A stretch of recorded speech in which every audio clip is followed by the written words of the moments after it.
இந்த கதையில் ஒரு திடீர் கதாநாயகன் தன் மனைவிக்கும் அந்த கதாநாயகனுக்கும் உள்ள தவறான அந்த தொடர்பு தெரிய வந்ததும் அந்த மனிதன் ஒரு விபரீத முடிவை எடுக்கிறார். அவளோ இளம் மனைவி. நடந்தது என்ன? கதையை கதாநாயகனே சொல்லட்டும், பார்க்கலாமா? சப்ஸ்கிரைப் பண்ணிட்டு வாங்க, பார்க்கலாம். சுஜாதா அவர்களின் கார்பெட்டில் ரத்தம் முகத்தில் புன்னகை என்ற கதை. மரணத்துக்கு சற்றும் பொருந்தாத உற்சாகமான காற்றோட்டமான அறையில் ஜன்னலோரத்தில் ரவிசேகர் கிடந்தார். நான் போன போது எங்கே புறப்படுவதற்கு தயாராக திறந்த பெட்டியில் சட்டை பாண்டுகள் அடுக்கியிருந்தன. முகத்தில் எனக்கு மிக பரிச்சயமான புருவத்து அடர்த்தி. இறந்தது ரவிசேகர் தான் என்று சொன்னது. மற்றபடி முகம் கரு நீளமாக இருந்தது. ஜன்னல் அருகே கிடந்தார். சுவரில் இரத்த கோடு தெரிந்தது. ஒரு ஓரத்தில் வாயை கைக்குட்டியால் பொத்தி அழுது கொண்டிருந்த ஸ்வேதா என்னை பார்த்து ஓடி வந்து அணைத்து கொண்டது கொஞ்சம் சங்கடமாக இருந்தது. துக்கம் என்றாலும் அரசல் புரசலாக எங்கள் உறவு பற்றி வேலைக்காரர்களுக்கு தெரிந்திருந்த நிலையில் இப்படி பப்ளிக்காக அணைத்து கொள்வது போலீஸுக்கு அனாவசியமான சந்தேகத்தை தான் தரும். பழனிவேல் ஆறுமுகம் என்று மார்பில் எனாமல் பெயரிலிருந்து தெரிந்தவர் என்னை அணுகி, பேச்சில் எந்த சந்தேகமும் இல்லாமல் மிகுந்த நட்போடு, நீங்கள் ரவிசேகருக்கு என்ன வேணும் என்றார். அளவான மீசை, கைக்குலுக்கல். குடும்ப நண்பன் சுரேஷ். இவர் எத்தனை கம்பெனி வச்சுருந்தாருங்க என்று மேஜை மேல் இருந்த விசிட்டிங் கார்டுகளை பார்த்து கொண்டு கேட்டார். டூல் மேக்கிங், அப்புறம் கொஞ்சம் ரியல் எஸ்டேட் பண்ணார், சினிமா எடுத்தார். பார்க்காத வியாபாரம் இல்லைங்க. பார்த்து புரட்டுப்பா, லேபுக்காரங்க வந்து கோச்சுக்கு போகிறாங்க. உங்ககிட்டலாம் யார்கிட்டையாவது துப்பாக்கி இருக்குதா? சேச்சா, யார்கிட்டையும் இல்லைங்க. சுவரை முத்தமிடுவது போல பக்கவாட்டாக இருந்த உடலை புரட்டிய போதுதான் மார்பில் துப்பாக்கி குண்டு துளைத்த இடம் அடையாளம் தெரிந்தது. கச்சிதமான துளை. குண்டு உள்ளே இருக்குது. ஸ்வேதா எதை பற்றியும் கவலைப்படாமல் கண்ணீரோடு நான் என்ன செய்வேன் என்று அங்கலாய்த்து கொண்டிருந்தாள். துக்கம் அவளுக்கு சரிப்பட்டு வருவது போல அவ்வலையாக அழகாக இருந்தாள். 35 வயது அவளை அதிகம் சேதப்படுத்தாமல் விட்டிருந்தது. மிஸ்ஸஸ் ரவிசேகர், நீங்கள் வேணால் கொஞ்சம் ரெஸ்ட் எடுத்துக்கங்க. சுரேஷ், நீங்கள் கூட போய் சமாதானப்படுத்துங்க. கொஞ்சம் பொறுத்து உங்கள் 2 பேரையும் தொடர்ந்து விசாரிக்கிறேன். கீழே சென்றோம். படிகளில் தயக்கத்தில் சுவரில் ரவிசேகர் கிரிக்கெட் தொப்பியும் இளமையும் மட்டையுமாக சிரித்து கொண்டிருந்தார். படுக்கை அறையை அடையும் வரை அவரை பல்வேறு விதங்களில் நினைவுபடுத்தும் கோப்பைகள், சான்றிதழ்கள், ரோட்டரி பாராட்டுக்கள். கட்டிலில் போய் குப்புற விழுந்தாள் ஸ்வேதா. யாரு ரவி, யாரு? உங்களை அத்தனை தூரம் வெறுக்கும்படி யாருமே இல்லையே ரவி என்று மறைந்த கணவனை கேட்டுக்கொண்டிருந்தாள். ஸ்வேதா, அம்மா அப்பாவுக்கு தகவல் தெரிவிக்க ஃபோன் பண்ணட்டுமா? என்னமோ செய்யி, நம்பர் சொல்லு. எல்லாம் அவரோட டிஜிட்டல் டைரியில் தான் இருக்குது சுரேஷ். என்னை ஒன்றுமே கேட்காத. தலை வலி பழக்குது மண்டை. தலைவலி மாத்திரை கொடுத்து விட்டு அருகில் உட்கார்ந்து முதுகை தடவி கொடுத்தேன். சுரேஷ், நான் ஒன்று கேட்கணும். ஸ்வேதா, நான் ஒன்று கேட்கணும். இருவரும் ஒரே சமயத்தில் அந்த கேள்வியை கேட்டுக்கொண்டோம். இல்லை ஸ்வேதா, அந்த அளவுக்கு நம்ம 2 பேருக்குமே தைரியம் கிடையாது. பின்ன யாரு? அவருக்கு யாருமே எதிரிங்களே கிடையாதே. நீ என்ன நடந்துச்சு சொல்லு. அவள் கன்னத்தை துடைத்து நெற்றியில் முத்தமிட்டு விட்டு கேட்டேன். உனக்கு சொல்ல விருப்பம்னா சொல்லு. சற்றே மௌனத்துக்கு பிறகு கலைந்த கூந்தலை முடிந்து கொண்டு சொன்னாள். ராத்திரி 2 பேருக்கும் சண்டை. நிறையவே குடிச்சிட்டு நம்ம 2 பேரையும் பற்றி ரொம்ப கண்ணா பின்னான்னு பேசினாரு. ரொம்ப திட்டினாரு. உங்களையும் திட்டினாரு. 2 பேருக்கும், அதுவும் எனக்கு வழி வைக்கிறேன் பாருன்னு சத்தம் போட்டார். நான் கோபத்தோடு என் ரூமில் போய் கதவை சாத்தி படுத்துட்டேன். 12-1 மணி இருக்கும். வந்து கதவை தட்டினாரு. Shweta, sorry Shweta, I love you Shweta, உங்ககிட்ட ஒரு விஷயம் முக்கியமாக சொல்லணும், கதவை தர. நான் பழைய ரவிசேகர் இல்லை அப்படின்னுட்டு கதவை போட்டு உடைக்கிறாரு. நான் கதவை திறக்கவே இல்லை. அதுக்கப்புறம் தூக்க மாத்திரையை போட்டுட்டு தூங்கி போயிட்டேன். காலையில் சின்னசாமி வந்து கதவை ரொம்ப நேரம் தட்டியிருக்கணும். ஏசி ரூமில் கேட்கலை. கடைசியில் எழுந்து வந்து கதவை திறந்தேன். ஐயா ரூமில் என்னவோ மாதிரி கிடக்கிறாருமா, சீக்கிரம் வாங்க அப்படின்னா. ஓடி போய் பார்த்தா ஸ்வேதா கொஞ்சம் நேரம் அழுதாள். வாழ்க்கையில் அந்த காட்சியை மறக்கவே முடியாது சுரேஷ். கார்பெட்டில் ரத்தம், முகத்திலே புன்னகை. முகத்தை திருப்பிக்கிட்டு ஜன்னலோரமாக என்ன பார்த்தாரு. இதுக்காக அங்கே போனார். ஏசி ரூமில் படுத்திருந்தேனா சுரேஷ். அவர் என்னவோ போதை தெளிஞ்சதும் சொல்ல வந்திருக்காரு. என்னை குற்ற உணர்ச்சி கொல்லுது.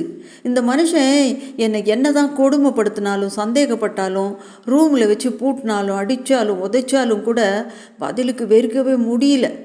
மூர்க்கம் கூட பழகி போச்சு சுரேஷ். சில சமயம் ரொம்ப ரொம்ப ரொம்ப நல்லவர், சில சமயம் என்றேன். அவள் கையை பற்றி உள்ளங்கை மேல் கை வைத்து அழுத்தினேன். நீ செய்யலையே ஸ்வேதா, உண்மையாக சொல்லிடு. இல்லை சுரேஷ், நீயும் செய்யலையே. நான் கரப்பாம்பூச்சியை கூட கொல்ல மாட்டேனேம்மா. ஒரு கான்ஸ்டபிள் வந்து சார் உங்களை கூப்பிடுறாரு என்றான். யாரப்பா? 2 பேர்த்தையும் தான். திரும்ப செல்லும்போது சுரேஷ் என்னை விட்றாத என்றால் என்னுடன் ஒட்டி கொண்டு. விடமாட்டேன் ஸ்வேதா. அவங்க நம்மளை சந்தேகப்படுவாங்களா? ஆமாம், அவங்க கேட்குற கேள்விங்களுக்கு மட்டும் ஒளிவு மறைவில்லாமல் பதில் சொன்னால் போதும், நம்ம மேலே சந்தேகம் வராது. ஆனால் கேட்காம எதையும் சொல்லாது. மெதுவாக போலீஸ் விசாரணைகள் நடந்து கொண்டிருந்தன. லேபிலிருந்து வந்தவர்கள் கை ரேகை தேடிக்கொண்டிருந்தார்கள், மற்றவர்கள் துப்பாக்கியை தேடிக்கொண்டிருந்தார்கள். ரவிசேகரின் உடல் மூடி இடம் மாறி இருந்தது. மிஸ்ஸஸ் ரவிசேகர், உங்கள் வீட்டில் எதுவும் துப்பாக்கி இல்லை தானே? நிச்சயமாக தெரியுமா? சார், நான் பார்த்ததில்லை. உங்களுக்கு தெரியாமல் அவர் எதுவும் செய்வாரா? செய்வார். லெட் மீ ஃப்ராங்க் என்று அவர் சொல்லப்போது கலவரத்துடன் பார்த்தேன். எனக்கும் ஸ்வேதாவுக்கும் உள்ள உறவை பற்றி குடைய போகிறார் என்று. ஆனால் அண்மையில் அவர் மோட்டார் ஃபைனான்ஸ் கம்பெனி ஆரம்பித்து அது அஃபீஷியலாக லிக்விடேட் ஆகிட்டு இருக்கிற விஷயம் உங்களுக்கு தெரியுமா?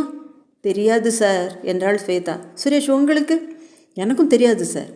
குடும்ப நண்பருங்கிறீங்க? நிறைய பிஸ்னஸ் பண்ணார். ஆட்டை தூக்கி மாட்டில் போட்டு எத்தனை கம்பெனி வச்சுருந்தார். அதனுடைய லிக்விடிட்டி என்ன அப்படிங்கிற விவரமெல்லாம் அவரோட ஆடிட்டர் பத்மநாபன் ஒருத்தர் இருக்கார், அவருக்கு தான் சார் தெரியும். அவரோட ஃபோன் நம்பர் இருக்குதா? எல்லாமே அந்த டிஜிட்டல் டைரியில் தான் வச்சிருப்பார் என்றாள் அவள். கருப்பா சதுரமா நீண்டமா மேஜை மேலே இருக்கு, எதுங்களா? ஆமாம்.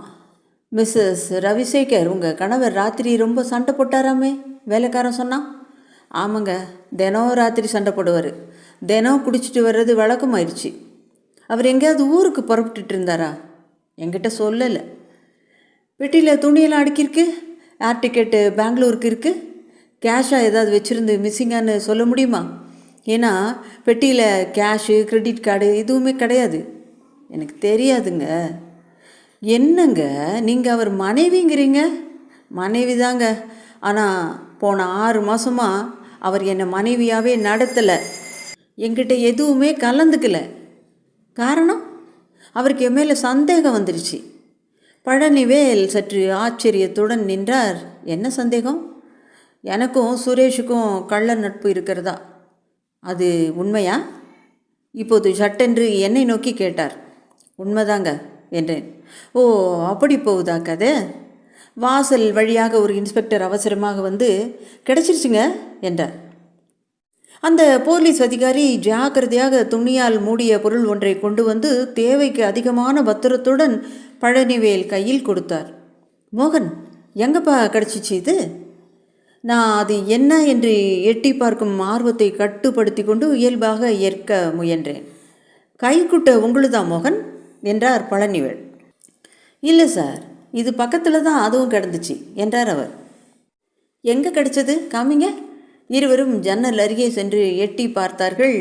மேல் ஜன்னலுக்கு நேராங்க.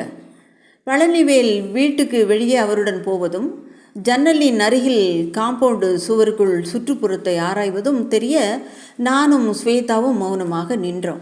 அருகே இருந்த கான்ஸ்டபிள் எங்களையே பார்த்து கொண்டிருந்தது கொஞ்சம் அருவருப்பாக இருந்தது. பழனிவேல் சுறுசுறுப்பாக மீண்டும் உள்ளே வந்தவுடன் கேட்டார், மிஸ்டர் சுரேஷ், நீங்கள் இந்த மாதிரி துப்பாக்கி பார்த்துருக்கீங்களா? அவர் காட்டிய பிஸ்டலை நான் வியந்து பார்த்து, இல்லைங்க, பார்த்ததே கிடையாது. செல்ஃப் லோடிங் பிஸ்டல் சார் என்றார் மோகன் மெதுவாக. மாடி ஜன்னலுக்கு நேராக தரையில் வெளியே கிடந்துச்சு. ஜன்னல் வழியாக சுட்டு போட்டுட்டு போய்ப்பாங்களோ என்றார். சஜ்ஜாவில் உங்கள் மாதிரி உயரமான ஆள் சுலபமாக ஏறிட முடியும் என்றார் என்னை பார்த்து. இருக்கலாம் என்றேன் ஜாக்கிரதையாக. ஏம்மா, உங்கள் கணவர் சமீபத்தில் ஆஃபீஸ் பிரச்சனை, கடன் தொல்லை, யாராவது எதிரிங்க பயப்படுத்துகிறாங்க, இப்படி ஏதாவது உங்ககிட்ட பேசினாரா? ஏதாவது ஃபோன் கால் வந்துச்சா? இல்லைங்க. ஆமாம், வீட்டிலையே தொல்லை இருக்கிறப்ப ஆஃபீஸ் தொல்லையை பற்றி எங்கே பேச போகிறாரு என்று அவர் சொன்னதன் கொடுமையால் ஸ்வேதாவின் முகம் விழுந்து போனது. சார், அவங்க ரொம்ப துக்கத்தில் இருக்காங்க சார். ஓ அப்படியா? அவர் குரலில் கேலி இருந்தது. அறை முழுக்க தேடி பார்த்துட்டோம், குண்டு கிடைக்கலைங்க. எக்ஸிட் குண்டு இல்லையே. புரட்டி பார்த்தாங்கல்ல?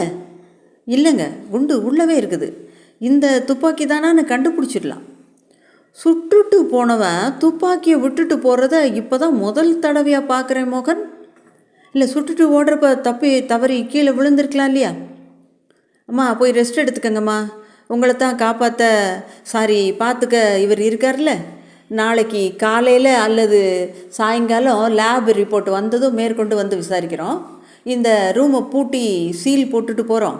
நீங்களும் கடந்த ஒரு வாரத்திலையோ அல்லது ஒரு மாதத்திலையோ அவர்கிட்ட ஏதாவது மாற்றம் அல்லது கவலை அல்லது அதிகமாக பணம் எடுத்தது போன்ற ஏதாவது பண்ணியிருந்தால் அதை எங்களுக்கு சொல்லுங்கள். நிச்சயமாக தெரியுமா? எதிரிங்களை பற்றி எதுவும் பேசலை தானே? இல்லை சார், பேசலை சார். அப்போ இது உள் வேலையாக தான் இருக்கணும். அவர் மறுபடி என்னை ஒரு கணம் பார்த்தார். எப்போவாவது அவர் அறையை சுத்தம் செய்கிறப்ப அலமாரிலேயோ மேஜை ட்ராயர்லேயோ லெட்டரு, பயமுறுத்துகிற மாதிரி கடிதம் ஏதாவது பார்த்தீங்களா? இல்லை சார், கடந்த ஒரு மாதமாக நாங்கள் 2 பேரும் பேசிக்கிறது கூட இல்லை. நான் இந்த ரூம்குள்ளே நுழையவே இல்லை. அதுக்கு முந்தி பார்க்கல. பிஸ்டல் எங்கே வாங்கினதுன்னு ரைஃபிள் அசோசியேஷன் மூலம் கண்டுபிடிச்சிருவோம். சில கடைகள்லையும் போய் விசாரிச்சிடலாம். யாரும் பிஸ்டல் வாங்கினதை இந்தியாவில் மறைக்க முடியாது என்று என்னை அப்பட்டமாக பார்த்து கொண்டே சொன்னார். யார் இந்த காரியத்தை செஞ்சாங்கன்னு நிச்சயமாக கண்டுபிடிச்சிடலாம். நீங்கள் ஊரில் தானே இருப்பீங்க சுரேஷ்? ஆமாங்க என்றேன் சற்று ஆடிப்போய். நிச்சயம் என்னை சந்தேகப்படுகிறார். நீங்கள் துப்பாக்கி வாங்கலை தானே? எனக்கு கோபம் வந்தது. பழனிவேல் சார், நீங்கள் என் மேலே சந்தேகப்படுறதா இருந்தால் பளிச்சுன்னு சொல்லிடுங்க. இந்த மாதிரி மறைமுகமாக சொல்லாதீங்க.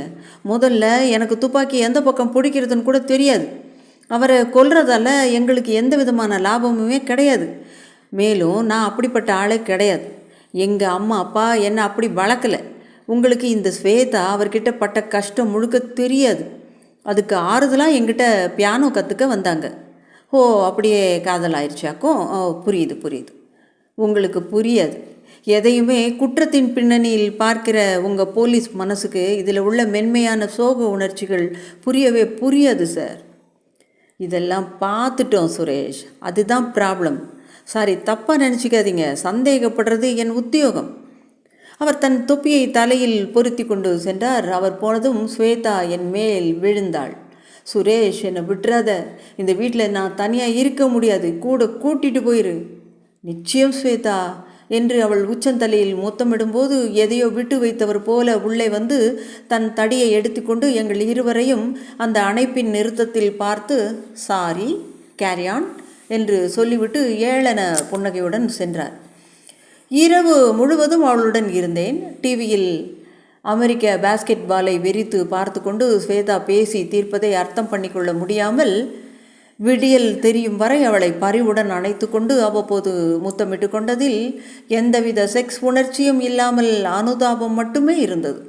நான் தான் முதல் சந்தேகத்துக்கு உரியவன் என்பது மிக தெளிவாக பழனிவேலின் கேள்விகளிலிருந்து தெரிந்தது. என்ன பண்ணுறது, ஓடி போயிடலாமா? சேச்சா, நான் தான் கொல்லவே இல்லையே. நிச்சயமாக நான் கொல்லவே இல்லையா? ஏன் இந்த எண்ணம் எனக்கு திரும்ப திரும்ப வருகிறது? மறுதினம் போலீஸிடமிருந்து தகவல் எதுவும் வரவில்லை. நான் வகுப்புகள் அனைத்தையும் ரத்து செய்துவிட்டு ஸ்வேதாவுடன் உட்கார்ந்திருந்தேன். பழனிவேலுக்கு ஃபோன் செய்து ஸ்வேதா அந்த வீட்டில் தொடர்ந்து இருக்க பயப்படுறா என்று அத்தை வீட்டுக்கு கூட்டிச் செல்ல அனுமதி வாங்கி கொண்டேன். ஸ்வேதா நீங்காத பயத்தில் இருந்தாள். அவள் அடுத்த நடத்தை எதிர்பார்க்க முடியாதபடி இருந்தது. ஒரு சமயம் எல்லாவற்றையும் விட்டுட்டு வேற ஊருக்கு போய் வேற பேர் வச்சுட்டு வாழலாம் என்பாள். ஒரு சமயம் எனக்கு நல்லா தெரியும் சுரேஷ், நீ தானே கொன்ன, சத்தியமாக சொல்லு, பரவாயில்ல, நான் உன்னை மன்னிச்சிடுறேன் என்பாள். மீண்டும் மீண்டும் எதுக்காக அந்த புன்னகை? அதன் மூலம் எனக்கு என்ன செய்தி சொல்லி இருக்கார்?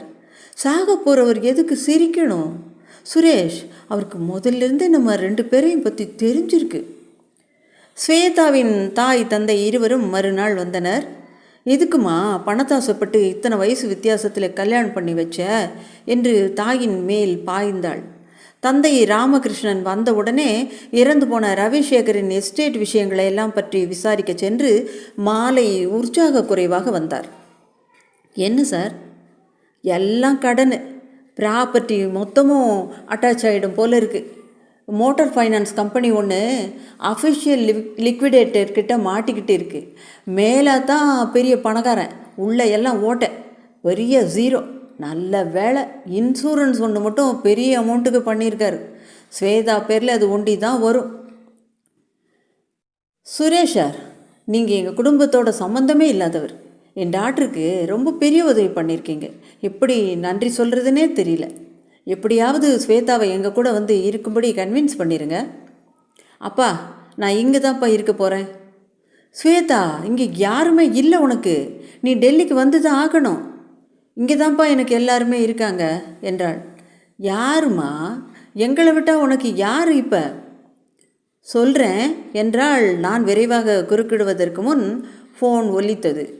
மிஸ்டர் சுரேஷ் இருக்காருங்களா? ஆமாம், நான் சுரேஷ் தான் பேசுகிறேன். நான் எஸ்பி பழனிவேல் பேசுகிறேன். கொஞ்சம் நம்ம ஆஃபீஸ் பக்கம் வரீங்களா? ஜீப் அனுப்பியிருக்கேன். எதுக்கு? அவங்களையும் அழைச்சிட்டு வரீங்களா, மிஸ்ஸஸ் ஸ்வேதாவையும்? எதுக்கு சார்? ரவிசேகர் விஷயத்தில் உங்ககிட்ட மன்னிப்பு கேட்கணும். புரியல சார். ரவிசேகரை கொன்னது யாருன்னு கண்டுபிடிச்சிட்டோம். யார்? ரவிசேகர் தான். குழப்பமாக இருந்தது. நாங்கள் மௌனமாக போலீஸ் நிலையத்துக்கு சென்றபோது மனதில் ஓடிய எண்ணங்களை ஸ்வேதாவுடன் பங்கிட்டு கொள்ள தயக்கமாக இருந்தது. கடன் தொல்லையால் ரவிசேகர் தற்கொலை செய்து கொண்டிருக்க வேண்டும் என்பது புரிந்தது. ஆனால் என்ன ஒரு வினோதமான தற்கொலை! ஏன் இப்படி செய்து கொண்டார்? முதல்ல அதை கொலைன்னு தான் நாங்கள் நினச்சோம். ஜன்னல் வழியாக துப்பாக்கியால் சுட்டுட்டு ஆயுதத்தை கீழே போட்டுட்டு ஓடி இருக்காங்கன்னு தான் நினச்சோம். அவருக்கு சமீபத்தில் எதிரிங்க ஏராளம். ஃபைனான்ஸ் கம்பெனியில் அதிக வட்டிக்கு முதலீடு செஞ்சுட்டு லிக்விடேட் ஆகி பணத்தை இழந்தவங்க நூற்றுக்கணக்கானவங்கள ஒருத்தர் இதை பண்ணியிருக்கலாம் அப்படின்னு ஒரு சுலபமான முடிவுக்கு வர ஏதுவாக இருந்துச்சு. மாடியில் செஜ்ஜாவில் ஏறி ஜன்னல் வழியாக சுட்டுருக்கலாம். எல்லாமே ரொம்ப பொருத்தமாக தான் இருந்துச்சு. காரணம் இருக்குது, ஆயுதம் கிடச்சிருக்கு. ஆனால் 2 சமாச்சாரம் உதைச்சிதுங்க. ஒன்று துப்பாக்கி குண்டு, அது பாஞ்ச என்ட்ரி பாயிண்ட். காயம் ரொம்ப கிட்டத்தில், அதாவது மார்மேல வச்சு வெடித்த அடையாளங்கள் இருக்கிறதா லேபில் சொல்கிறாங்க. சருமத்திலேயும் சரும ஆழத்திலேயும் துப்பாக்கியோட மசில் காயம் அடையாளம் சுற்றி இருந்துச்சு. அதை விட முக்கியம், துப்பாக்கியில் ரவிசேகருடைய விரல் அடையாளங்கள் இருந்தது. கைக்குட்டை வச்சு சுட்டுட்ருக்கார். ஆனால் ஒரு கிரிப்பில் ஒரு பதிவு கிடச்சிச்சு. துப்பாக்கி யாருது? உங்கள் கணவர் இது தான். போன வாரம் தான் வாங்கியிருக்காரு. ஸ்வேதா சற்று நேரம் வெறித்து பார்த்து கொண்டிருந்தாள். எதுக்கு தற்கொலை செஞ்சுக்கிட்டாருன்னு தான் விட தெரியாமல் இருக்குது. பிஸ்னஸில் ஏகப்பட்ட நஷ்டம், கடன் தொல்லை, எல்லாத்தையும் காரணமாக சொல்லலாம். நாங்கள் இன்வெஸ்டிகேஷன் போது அப்படி தான் சொல்ல வேண்டியிருக்கோம். உங்கள் மேட்ரை போட்டு குழப்ப வேண்டாம்னு தீர்மானிச்சிட்டேன். அது உங்கள் பர்சனல் விஷயம், அதில் குறுக்கிடுறதுக்கு எனக்கு விருப்பம் இல்லை. ரவிசேகர் எப்படிப்பட்ட மனுஷர், பொண்டாட்டி எப்படி நடத்தினார், இதெல்லாம் தெரியாத வரைக்கும் நாங்கள் எதுவுமே பண்ணக்கூடாது. ஆனால் எதுக்காக தற்கொலையை கொலை மாதிரி இந்த மாதிரி தெரிய வச்சு ஒரு அமைச்சர் முயற்சி செஞ்சுருக்காரு அப்படின்னு தீவிரமாக யோசித்தோம். ஊருக்கு புறப்படுற மாதிரி பெட்டியில் துணிகளை வச்சுட்டு ஜன்னலுக்கு போய் கர்ச்சிப் வச்சு சுட்டுக்கிட்டு ஜன்னலுக்கு வெளியே துப்பாக்கியை எரிஞ்சிட்டு ஏன் அப்படி செஞ்சார்? பேசாமல் நாற்காலியில் உட்காந்துட்டு நெத்தி பொட்டில் வச்சு சுட்டுக்கிட்டு இருக்கலாம் தானே? அதுதான் வியப்பாக இருந்தது.